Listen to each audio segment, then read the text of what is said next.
ప్రస్తావన వస్తే చాలు ఆయన బీపీ పెరుగుతూ ఉంది. పొరపాటున చంద్రబాబు నాయుడు గారికి ఎవరైనా కూడా నిద్రలో మావిగన్ అని అన్నారంటే చాలు బహుశా గుండాకి చనిపోయినా చనిపోతాడు. అంతగా ఆయనకు మావిగన్ అనే పేరు వింటే బీపీ పెరుగుతూ ఉంది.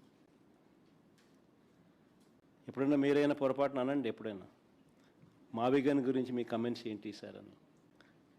గుండె ఆగిపోకపోతే అదృష్టము, మిమ్మల్ని తిట్టకపోతే వెంటనే మీ మీద బ్లాస్ట్ చేయకపోతే నిజంగా మీరంతా కరెక్ట్గా ఏ మేరకు అసెస్ చేస్తున్నారు చంద్రబాబు నాయుడు అని మీరే చెప్పగలుగుతారు. చంద్రబాబు నాయుడు గారు ముఖ్యమంత్రిగా ఉండడం నిజంగా రాష్ట్రం చేసుకున్న దురదృష్టం. చంద్రబాబు